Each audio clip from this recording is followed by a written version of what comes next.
and Splyce. Storied organizations, talent-filled rosters. Only one of them can move forward, the other goes home.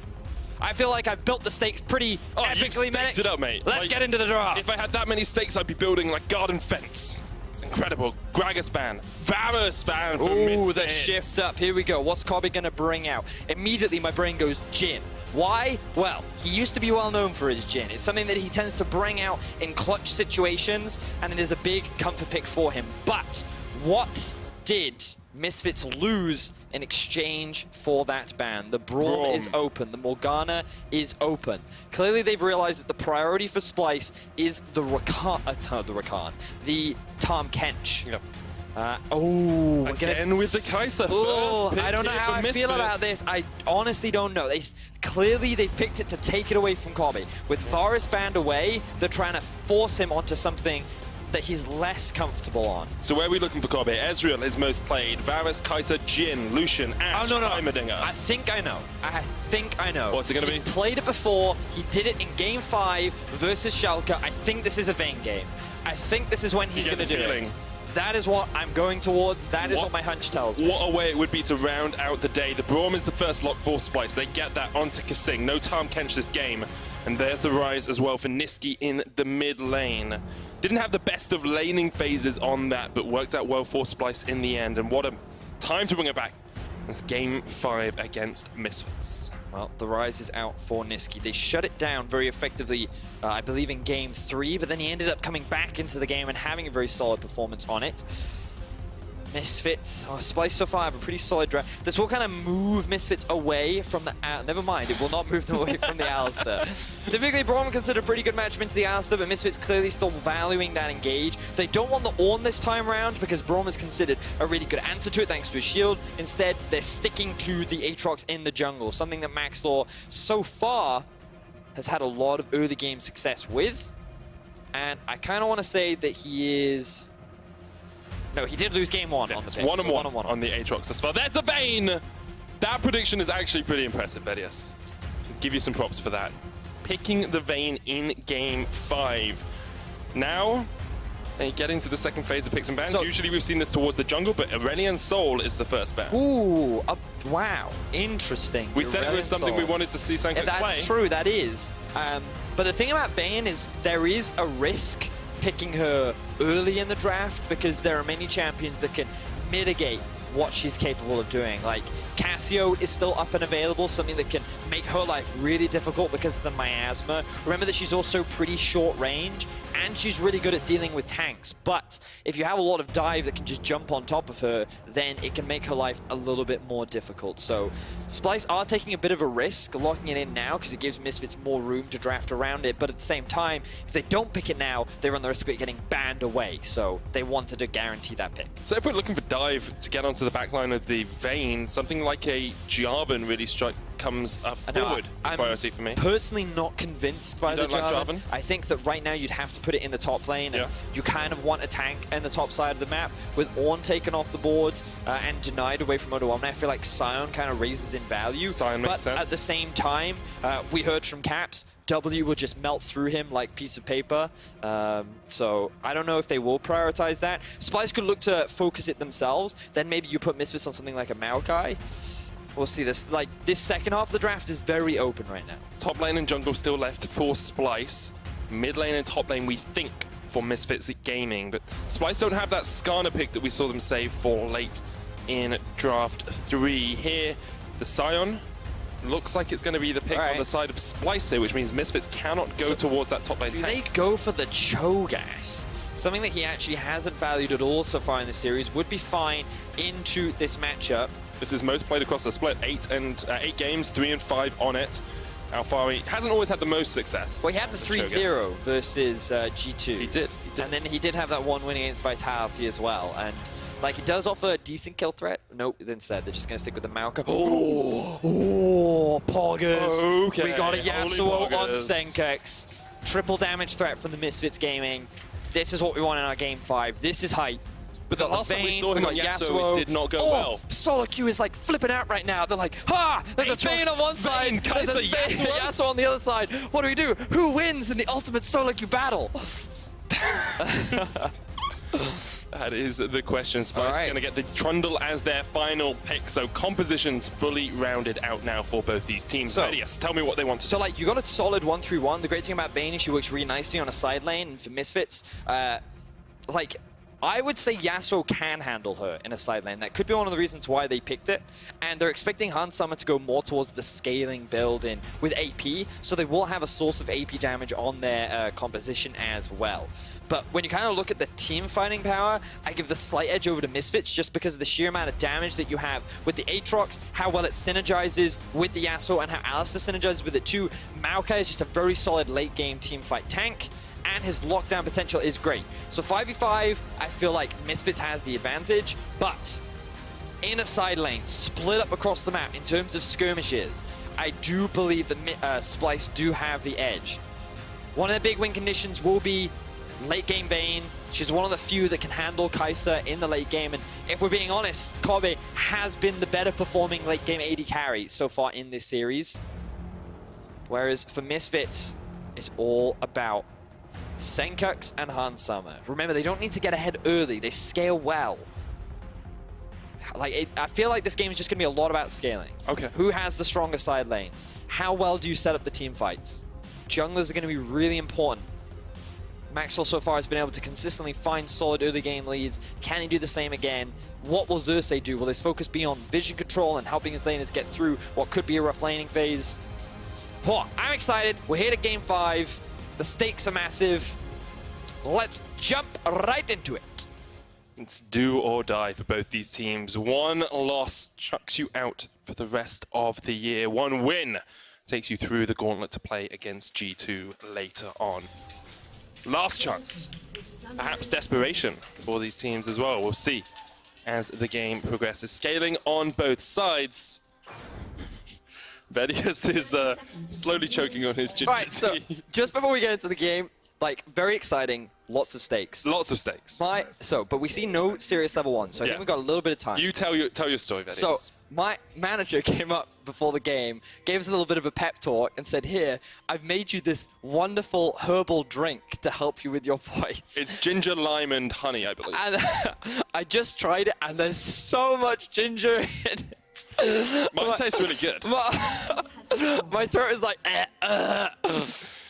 so the thought was wonderful, but the execution was not the best. Oh, so much ginger. Anyway, right, back to the game at hand. Let's go. Okay, so Misfit's going to set up down towards this bottom side, give the red buff across towards Maxlord. Xerxes will get a red buff of his own.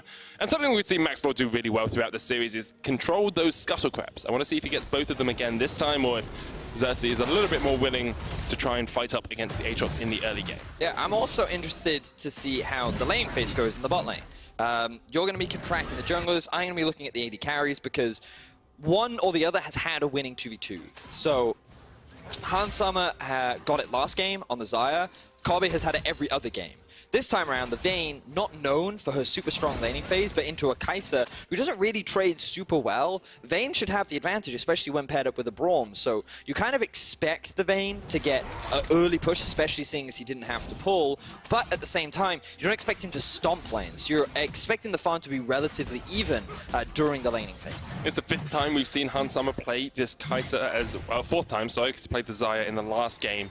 He's gone back to the Kai'Sa here after having such a strong game on the Xayah. It's a little bit surprising to me, but Misfits have kind of said, okay, the problems with our draft before was not with the Kai'Sa itself. It was with other parts that meant that we weren't able to get our AD carry ahead. Almost did 1,000 damage a minute on the Xayah in that last game. Continually picking off Nisqy. Very good job but him. It also just emphasizes how well he plays when he gets a lead. Yep. Whereas in every other game that he didn't get a lead, he was not able to perform at that level. So will Maxlord look to try and gank bot to see if he can get him ahead, maybe shut the Vayne down, or will they just leave him on an island again? That's the big question. Because we've got decent scaling on both sides. 2-item Yasuo is what you're looking at. Same for the Rise. You kind of want your... you definitely want your Seraph's Embrace, and then you want to pick up your second item. That could potentially be a Zhonya's this game because of all the armor. It could also be a Morellonomicon. It could just be a Void Staff. Like, he has a lot of options. But the same with the Vayne. Like, kind of want 3 items because you'll go...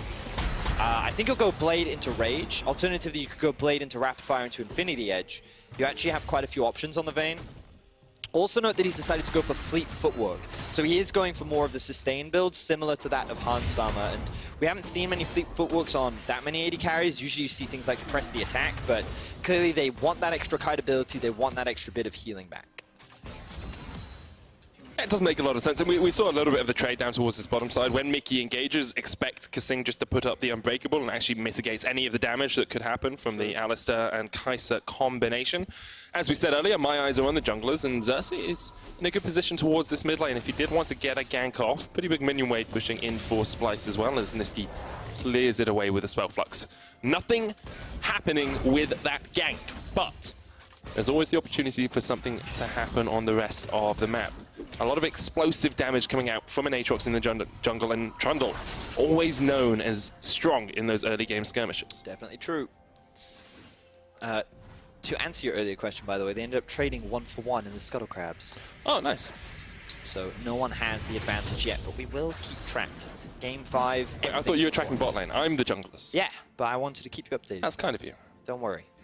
So now we see Maxwell hanging around the bot side of the map. He does have the sweeper. I would imagine he's gonna... No, he's not gonna clear that one out. Instead, he has his eyes set on the soon-to-be spawning Scuttle Crab. He will find a Trundle. Xerxes dodged back just a little bit there. Maxwell puts down the chains. Maxwell wins this. He does. He definitely wins at the moment. Dark and Blade coming out as well, but can't get past the pillar. Mickey was on his way up quickly as well, so Xerxes realized that he didn't have the help from his bot lane. Wait a minute. There it is. It's just it's the ninja crab, man. Hides in the wall. I laughed because when I looked at Xerxes, seeing Maxwell run towards him, I had the same thought as Xerxes, which is, I'm Trundle. I can win this 1v1. I can steal his AD. And then Maxwell hit him in the face with a sword, and he was like, nope, nope, I'm out, nope. Just goes to show, even with the nerfs, early game Aatrox, still quite the terror. And why we've seen so much priority on it over, especially in the LPL, but it's been top lane, not jungle. Maybe Maxwell will revitalize the jungle pick. I think part of it is what Alphari plays as well. Alphari is much more a tank player. Most play Cho'Gath, Mundo, Ornn, Sion, and then Gangplank at 2 games. Yes, he can play these carries, but if you're going to give Alphari something that you know he'll succeed on, you probably go towards a tank. I will say that, having spoken to Alphari, tanks are definitely not his go-to favorite champion. Yeah, I mean, a lot of top laners agree with that. Whenever you speak to him and say, hey, what's your favorite champion? He looks with the eyes around, and then he goes, Maokai. Like he's being held against his will. And now we can see he's on his favorite champion. He's having so much fun right now. As the TP comes back in from Odoamne, he does have pressure on the Sion, kind of what you'd expect, as the level 6 mark is being hit across the board for both top lanes. I'm just wondering if there's any interesting rune choices amongst these players. Once again, Conqueror on Senkux, as expected on the Yasuo. You've got Dark Harvest for Maxwell, has played that every time he's played Aatrox. Xerxes gone press the attack on the Trundle, which is usually what we see. Very standard, yeah. Grasp of the Undying as well on Odo gives you a little bit more trading power on many of these tanks. Very extended trades that often happen.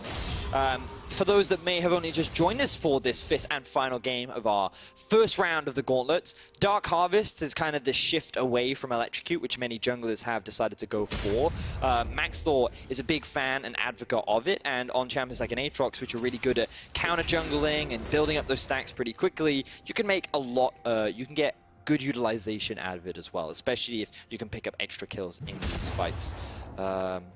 I believe Blitz made a really good video on the differences between Dark Harvest and Electrocute. Would highly recommend checking it out. Very, very educational.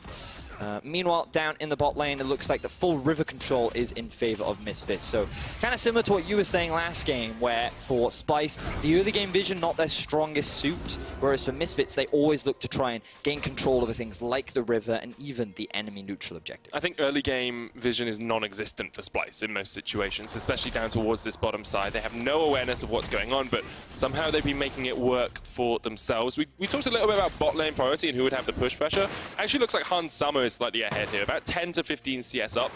Probably 6 or 7 of those are about to equalize, but it does mean that Misfits have the ability to roam up like this with the vision control and then get the Ocean Drain. And I think it's because of the difference in vision. Xerxes is afraid to walk into the river to challenge Maxthor for things like the Scuttle Crab and for wards, which means that Cobb is forced to play on the back foot because he knows he doesn't have jungle support. So that's given Hans some of this extra bit of pressure to build this slight lead up towards the bot lane, and that's important for him because we talked a lot about how he likes to have lane leads, he likes to be ahead for him to really be performing at his optimal. It definitely does. Guys, if you haven't had enough League of Legends for today, be sure to tune into the EULCS post-game lobby after Game 5. It's at twitch.tv/EULCS. We're actually live over on that channel right now, so you can switch and make sure that you don't miss any of the extra action. Switch now. This League of Legends is staying the same. Now Maxwell hanging around. Level 7 means he could go for a dive. Trundle is hanging around as well. Xerxes doing a great job of reading Maxwell. He's done it consistently throughout this series. Denies the dive. Fallen behind just a tiny amount in terms of CS and experience. He's about a level down, but it's nothing too monumental. It's 20 farm or so, but jungle farm can be slightly deceptive in terms of raw numbers. That is a big number, though. That is a big number. Jungle difference. I'd like to see what the gold difference is between the two of them, actually, just to see how far Maxwell is ahead. It's 600 gold. That's 2 kills. Yeah, that's 2 kills. It's about the goal difference between the two teams as well. So Maxwell's early farming has just been that much more efficient than Xerxes. Certainly has been. Aatrox, good clear speed. Will definitely inspire a lot of players at home to give it away. But also, this is one of the things about the Gauntlet. By being first in the Gauntlet, it now means other teams You give away all of these strategies. And you're kind of, because Splyce is good, right? You're forced to show them as well. You can't hide it. And every team will tell you, oh, we've got loads more strategies prepared. But I'm yet to see teams outside of perhaps Vitality actually show up with all these wide array of different strategies. So I'll believe it when I see it. For the time being, this will definitely be a big pick that both G2 and Schalke will keep their eyes on should Misfits be able to make it through. And for Splyce, they're going to recognize the power of Varus for Kobe, a big champion that has really done him a lot of favors throughout this series. Now on the Vayne, I cannot wait to see him perform in these late game teamfights where he has been thriving so far in this series. Yeah, both teams satisfied with scaling up to this point. Both AD carries will just look to get those 2-3 items under their belts. Is going to be Ginsu's Rageblade first for Hans Summer. Expect the AP build Kai'Sa from him, as we mentioned in Picks and Bans. And then Blade of the Ruin King first for Kobe. Seems to be his itemization as well. There are a few different options on the Vayne. If you wanted to go Stormrazor first, a few people have done that, but instead... Yeah, I've seen quite a range, like Rageblade I've seen on some. I've seen the full crit on some. As you said, there's the early Stormrazor into crit. Like it's very preference-based. Looking at Kobe specifically, it seems like he likes the Phantom Dancer at times as well, so wouldn't be surprised by that. Yeah, that's another option as well. Definitely more of a dueling build. Sometimes you go for the rapid fire if you want that extra bit of team fight and poke, because she has a pretty short range AD carry. Indeed. Regardless, we'll keep track of it as the game progresses. Still relatively even in the early game, as now Misfits setting up for this Rift Herald. They have a Braum roaming up for Splyce, and Mickey is on his way, but Splyce will be the first to get there. It feels like Splyce have given up this Rift Herald too many times throughout the course of this series. Maxwell has always been on point getting it, so now they're trying to fight it, but Misfits have the slightly faster reaction. It will be a 4v3 for the moment, as Odoame needs to come down. There's the engage, the knockup lands perfectly, but Maxwell already taken out. He's in the world end of the knockup onto Senkux. It's huge as well. Hans Summer finally joins the fight. Niski fighting out far down towards the bottom side, but here's Hans Summer, decimating smash, hits onto the back of Maxwell. He flashes the wall. Niski gets away with the blast cone. Kobe coming in the final hour, looking for the final shots through Misfits, but cannot quite find the connection. And nobody dies. Looks like a very close fight. Couple of summoner spells burnt, but looks like the Misfits are actually the ones that come off in the back end. Or they come off worse in the summoner spell trade. Kobe is now grouped up with the team. Splyce have priority around the Rift Herald as a bunch of members go back to base. You got to remember, this Scion, devastating in terms of early skirmishing. The initial setup looked pretty promising for Misfits, but they weren't able to close out as quickly as they would have liked. It was a really good trundle pillar that kind of split Misfits up from the side of Xerxes, and if it wasn't for that ultimate from Maxwell, that would have been first blood over to Splyce. But for now, gold still very even. No major gain on either side. Yeah, still very close. Only 12 minutes in, of course, so both these teams still very happy just to wait and scale up as much as possible. We've seen Splyce do it. We saw them do it in the first couple of games, and their late-game team fighting was absolutely on point. Misfits have yet to show us that they know perfectly how to play the late game.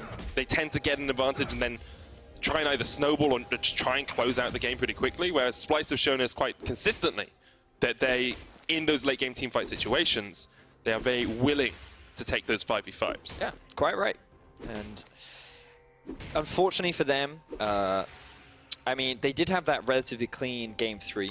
Yeah. With the good. That was very clean. Yeah, that was clean. But then game 4, not so clean. Not quite as clean. No. Which is kind of why we're at this point right now. definitely ups and downs for both teams. Mickey had a phenomenal performance in the last game, and rounding things out on his Alistair, he'll need to do the same to help his team secure a big win.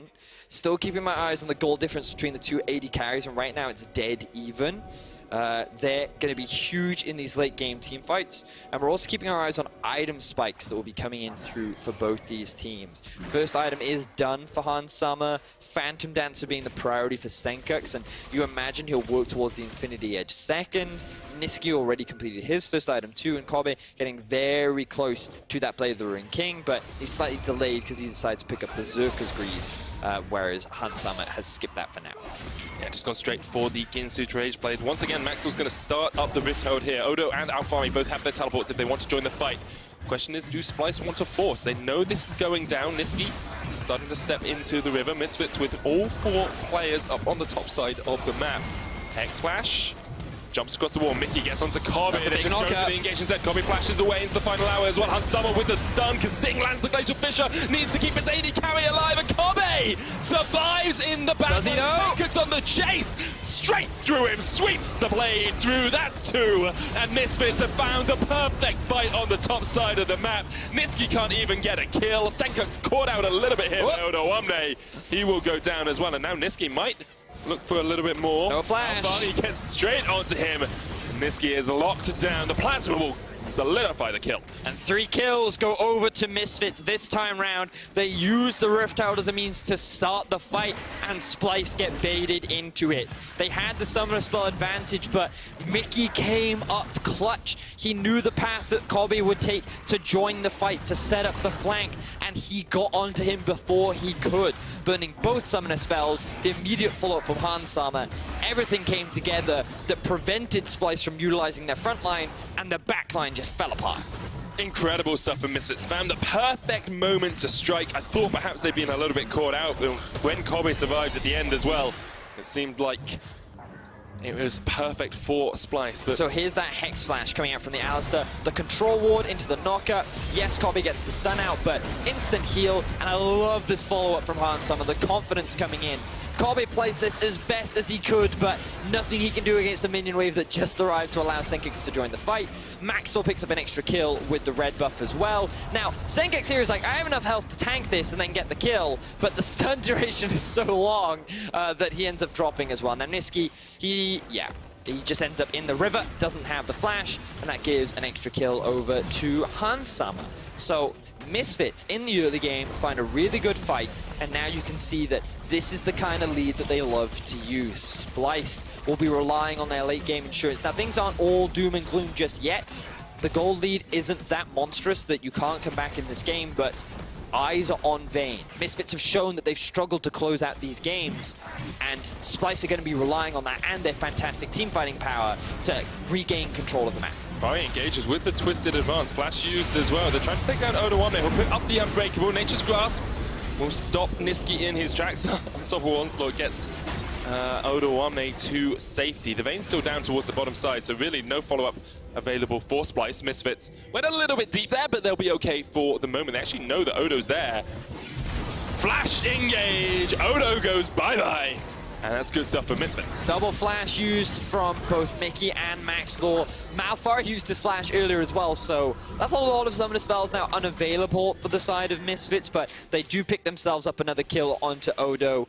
More gold into the pockets of Misfits. Still only a 1.5k gold lead though. Splyce is still not at such a huge deficit that they cannot come back from this game. You can see the biggest differences are between the AD carries and the junglers right now, which for Misfits, kind of what you'd expect based on who the main carries are for this team. And the question for Splyce is, can they get that gold deficit back? They need the Vayne at a couple of items. You see this engage in the top lane, and I thought Misfits had gone too far. Nope, they didn't. They had the numbers advantage. Trundle wasn't joining the fight yet because he was being kept busy by the Yasuo. Vayne was nowhere near them, so Misfits felt like they could go for this dive. And Niski just doesn't have the damage quite yet. And unfortunately for Odo Omne, he does not know that there is a ward on the bush. And then here's the double flash. Both Mickey and Maxlaw more than enough. And then the sapling ends up getting the kill.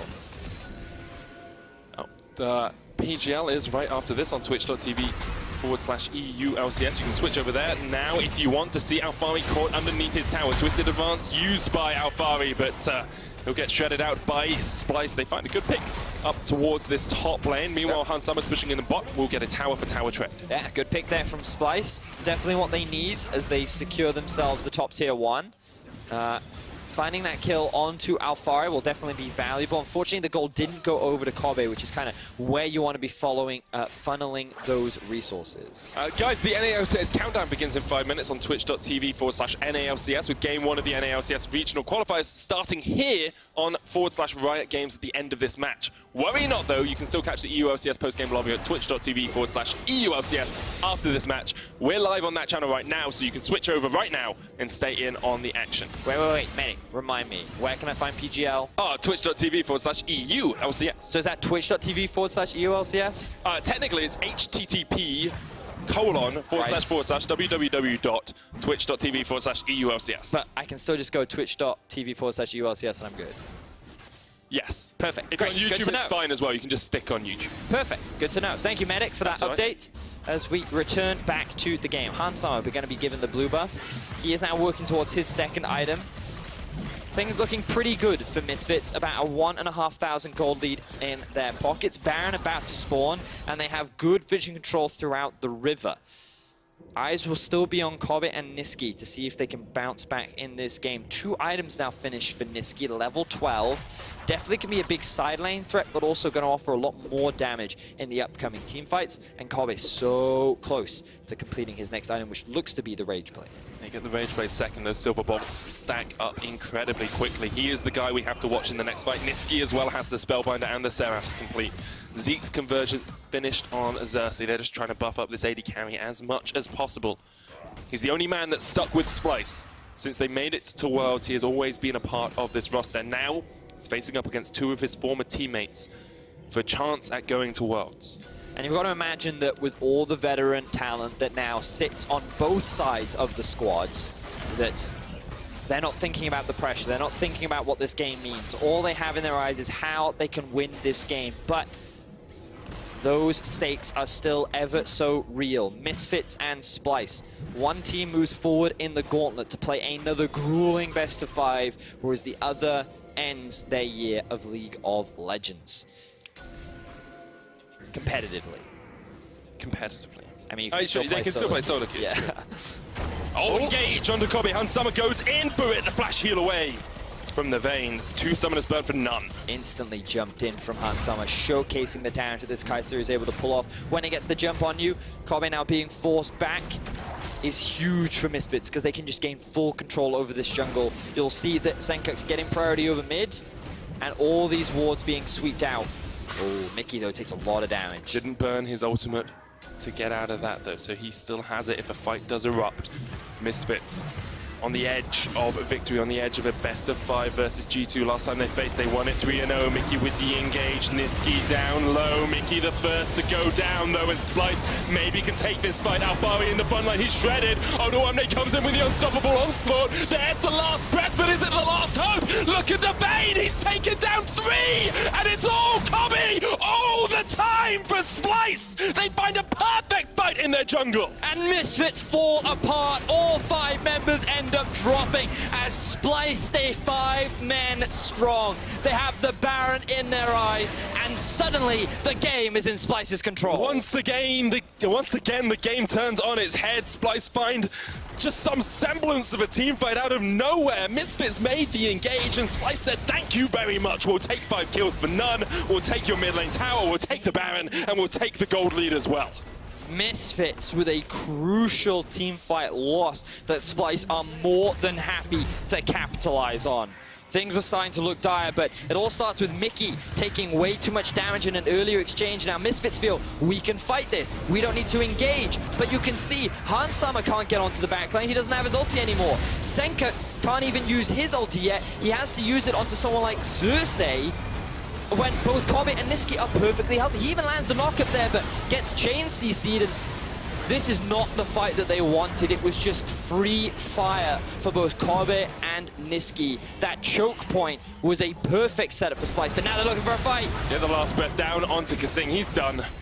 A good answer back for Misfits, perhaps still 2,000 gold behind and staring down the barrel of defeat. The Baron buff remains for 2.5 minutes. How much can Splyce get out of it? Misfits feeling angry though. They just, when the enemy team has the Baron, they don't slow down. They still look to group up. They still look to fight. Drake going to be picked up for the side of Misfits. Splyce, even with the gold lead, down a member now. But the big thing is that they've caught up in levels. Nisqy now ahead, level 14.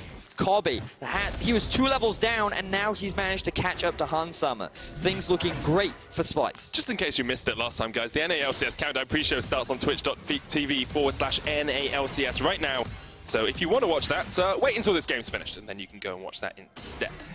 Kobe pushing up in the top lane here with double cannon minions. Alfari on his way, though. Kobe still no flash, still no summoners. And we'll just back away, let the cannons do the work. Tower will not fall yet. Very close, though, from the side of Splyce. They have a 2,000 gold lead for the time being. Baron buff's still going to be alive for about 1.5 minutes, and they're just going to keep pushing out these waves. This will kind of reset the state, whereas... Because, like, the game is still very even. You kind of look across the items, you look at where the gold is invested, and you can see that it's still a decent position for both teams. The big issue for Misfits is that that Vayne is now really online. And it becomes so difficult to teamfight against a Vayne that has such a solid front line that she can play around. Will they be able to find a successful flank on the side of Misfits? Or will Nisqy continue to cause terror on the side lane? Look, he's now level 15. He's almost completed what looks to be like a death cap. He's still only at level 1 boost there as well. Not even going for the Sorcerer's Shoes. Hansama building up towards his Zhonya's as that third item. Will keep him a little bit safer. Doesn't give him the damage spike that a death cap would. Looking at Senkix now has the Infinity Edge Phantom Dancer combo, but he is well behind his lane opponent. Kobe sitting at those 2 items as well. Ginsu's Blade of the Ruin King. Could be a Phantom Dancer next with the double daggers. Oh, that fully stacked Rage Blade is terrifying on the Vayne. There's the Rabadons. There's the TP in from Nisqy as well. He's going up towards the top side. This is scary if you're Misfits. He's moved off to a side lane. He feels a lot stronger than the Yasuo is right now. He's just being forced onto wave clear duty in mid. Baron buff about to wear off. He used the Realm Warp top, going to secure another tower for Splyce. That gold lead is now accelerated to 4,000 in Splyce's back pocket. It's been a tense best of 5, constant back and forths. But we talk about how the game state is pretty even here. It's only 4,000 gold the difference between the 2 teams, but the momentum is so in favor of Splyce. They got the last Baron, they're the team on the front foot. Misfits will feel like they're playing incredibly defensively after a fight they elected to take. But it was pretty even until they took 2 towers. Because now he has a death cap on Rise, and you're like, ugh. Definitely... you're still looking at Hansama as one of the big carries. You can see that he's still on a healthy amount of gold. He's at 3 items. Kobe being forced to put onto the QSS as well. Like, things are pretty good. They still have a win condition if you're Misfits. Things aren't all doom and gloom. It's just that the Yasuo can't really 1v1 Nisqy in a side lane anymore, which means that he's constantly being moved off to a side lane. He now is level 16, and levels are a big deal in the late game. Having like a 1 or 2 level advantage over your opposition makes the 1v1 really, really difficult. So the fact that Alfari is also only level 13, like he's giving up so many resources for his carries. Odoame is level 15. Like Splyce can just divide up the map right now and force Misfits to not even utilize some of the big strengths that their comp does have. Misfits trying to force up towards this top side though. We've seen them do this once before. It did work out for them. Hansama shreds through that tower pretty quickly. It falls. Now Splyce coming in from the side, looking for a re-engage if they can find it. Nisqy's still down towards the bottom lane. No teleport, no Realm Warp for him, but he's pushing in a lot of minions down there. So could just be Nisqy going for the inhibitor here. Maxwell steps forward, stunned up straight away, lands the Darkin Blade, but that's not enough. Has to go into the World Ender. Inhibits tower falling down towards that bottom side, and Mickey just overextends against his former teammates. Nisqy still pushing down in the bottom lane, and now Misfits have to run for the wins. They have to defend their base, and Nisqy is just on that inhibitor. The rest of Splyce will try and stop them from getting away. They're just chasing right now. Nisqy going to do as much as he can as he slowly chips away on these Nexus towers. So Maxwell gets back to first Nexus tower will fall before Maxwell can even answer Nisqy here. That's one. Nisqy has the Realm Warp now if he wants it. Maxwell can't really trade into that, but here comes Senkux down from the top side. Praise Seeker misses, and that means that Kasing and Splyce can just push in this mid-wave. Splyce feeling really good right now. They have all 5 members grouped. Nisqy looking for a potential flank, but it's just to zone away the Misfits members. They secure another tower, and the goal lead gets ever bigger. And once again, Misfits make the play. They call for top lane, they go for the tower, and they give up everything. They lose Inhibitor Tower and Inhib and Nexus Tower and a mid tower off one bad decision. Splyce excellent at punishing the mistakes of Misfits. The Baron spawns in about 50 seconds, and this will be the ultimate deciding factor. Misfits had a good early game, but one bad fight, a single ace in the pockets of Splyce, is what has given them so much control. Both of these carries will be instrumental in the success of their team. 4-1 and 2 right now for Kobe, 2-1 and 3 for Hansama, working towards that death cap. The third completed item for Kobe is what he's looking towards. Phantom Dancer is what we're expecting. How many times have we seen this gold graph between Misfits and Splyce? Misfits get the lead, and then one moment, one opportunity that they take turns it right around. Splyce, they didn't miss their shot in this game, but feels like maybe Misfits have missed their shot at Worlds. Look at the map. Look at the map right now. You can see that 4 members are grouped from Splyce in mid, and you have 3 members topside from Misfits. They have to go back to base. They have to defend this, otherwise they're just going to lose an inhibitor. They might even lose it before they can get back. Recall started up, but 3 members strong, pushing in. Splyce instead say no, we'll get vision control over the Baron. Maxwell actually stayed around for the moment. He'll now spot out that Splyce have gone towards it. He doesn't. He does stop his recall. So if they start it up, Kobe, a couple of auto attacks in. But this is fine. This is absolutely fine for Splyce because they know that they have Ryze threatening bot lane, and Misfits are divided because Alfari can't hold his own in a 1 versus 1. No one else has teleport on the side of Misfits, so Splyce, they can just hang around the Baron and just buy their time because they know that they're in a position of power right now. And Maxwell still hasn't finished that recall in the red buff of Splyce. Now he gets back to join his team. Minion wave pushing in. It's not a cannon wave, but still enough to get a few auto attacks down. Of course, Vayne not the best at sieging towers. Very short range. Can get caught out pretty easily, especially from a flash from an Alfari jumping in, getting that twisted advance down. Big minion wave in the top lane for Splyce to deal with, but they might be happy just not dealing with it. They just say, okay, come to Baron, come fight us. And clear out as much vision of Misfits as they can. 6,000 gold ahead, 30 minutes in the game. It's very much a game in Splyce's hands now. Tension begins, I say begins, continues to build. Kobe now level 16, the Baron has been started off. They're going to melt through this. It is a Vayne hitting on that big objective. Are Misfits even going to fight it? I don't know. You can see pings coming down. Realm Warp out. Nisqy, double decimating smash there. Nope, now they know it's happening, but they're giving it up once again. Gone. Splyce get it. The Baron, 31 minutes in, an 8,000 gold lead, and maybe that is the death knell for Misfits. And the gong of victory coming out for Splyce. Now Nisqy caught off towards the bottom of this fight. There's a Cloud Drake. That's not really the trade you want to make. Hansama has the killer instinct here. Unstoppable onslaught used. Hansama has to flash away, uses the supercharge. Trapped with the pillar. Exhaust comes down. Nisqy now wants to join the fight from the bottom side because Misfits actually have a perfect flank here on Splyce. Kobe goes unstoppable, takes out 1. That's 2. Senkux dived in, but he couldn't get the Vayne in time, and now Kobe can get the chase down. Takes out his opposite man. That's a superb fight for Splyce. They're teleporting into the base. They're done. They're dusted. Misfits are over, and Splyce strike in Game 5. They are one step closer to going back to Worlds. Huge team fight win from the side of Splyce. The Vayne pick works out in the end. Kobe comes up clutch for his team. Splyce will go on to play against G2 Esports tomorrow. And you said it, Medic, their step to Worlds, or they're one step closer rather, to securing that spot at Worlds. Shame, of course, Misfits losing out after doing so well in their rookie year. They just did not reach the same level of performance this year. But Splyce, be very happy those 3 weeks they had to prepare to prep definitely worked out for them today. Definitely frustrations on the side of Misfits. It was a close, hard-fought series.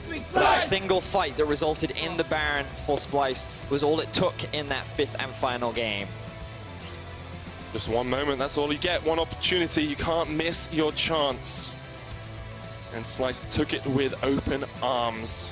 Next up, they play against G2, who last time we saw them did not perform admirably at all. I think Splyce will come into that series thinking they have a very strong chance of playing Schalke on Sunday.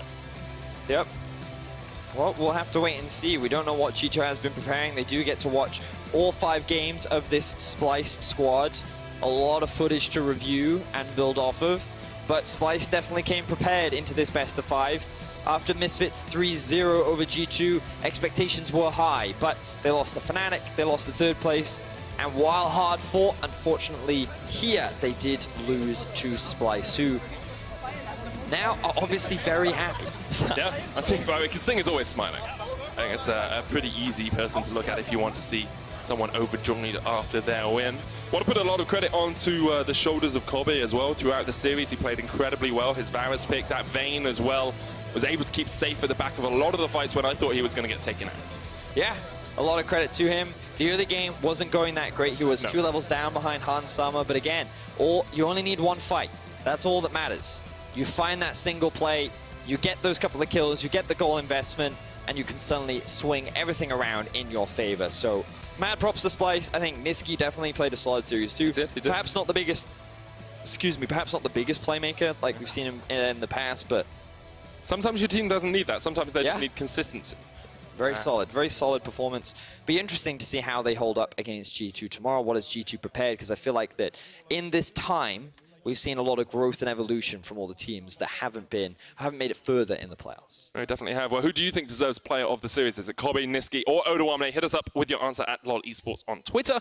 I'm giving it to Kobe. Where are you going? Yeah, I think Kobe is a very solid answer. I think he had a fantastic series overall. Well, we're going to head on over to Quickshot, Odoamne, and our possible player of the series, Kobe, and see what they have to say after that win. Thank you very much, gentlemen. I'm joined by 2 of the 3 player of the series nominees, Kobe and Odoamne. And just before we came over, Odo, I heard you giving just a touch feedback to Kobe about some of the Vayne moves or talking about that last game. How close was it, and were you scared you were going to lose it? Yeah, I mean, I had to give Kobe a bit of pep talk on how to play Vayne for the last game, because, yeah, I mean, I obviously carried that game with my Vayne mechanics, so, I mean, we kind of messed up the early game in the last game, but then they kind of just, they just kept breaking their hands and just, like, I don't know how we won that team by 5-4-0. They just ran into us when no one could hit, like I said, no, so she just stuck hitting me, and, I mean, it was kind of scary, but I feel like this series could have been a lot cleaner from us because we kind of threw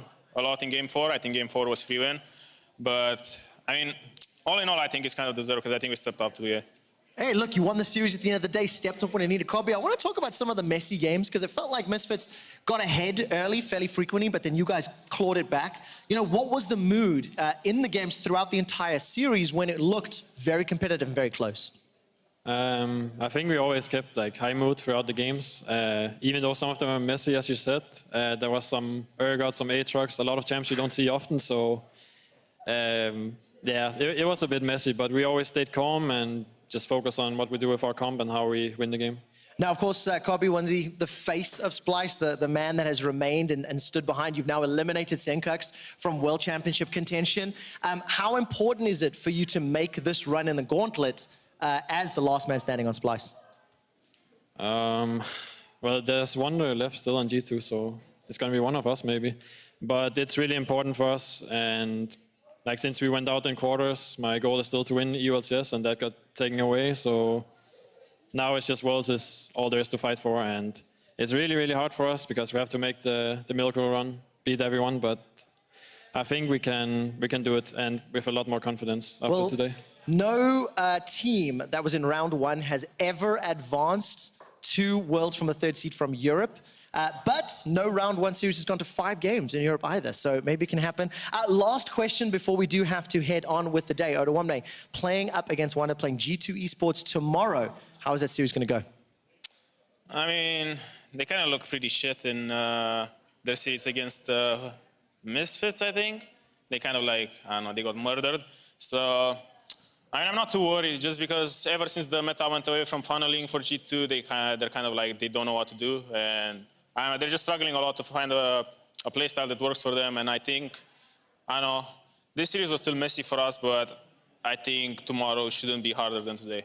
Well, we're definitely going to look forward to it and find out. Congratulations on the win, gentlemen. Stick with me for a moment because right here on Riot Games, we're going to head over to the NA LCS countdown. That will be followed by Echofox taking on Clutch Gaming. Boo. If you want to hear the rest of post-game lobby, tune into twitch.tv/EULCS. It's a 90-second break. GG. Congrats, guys.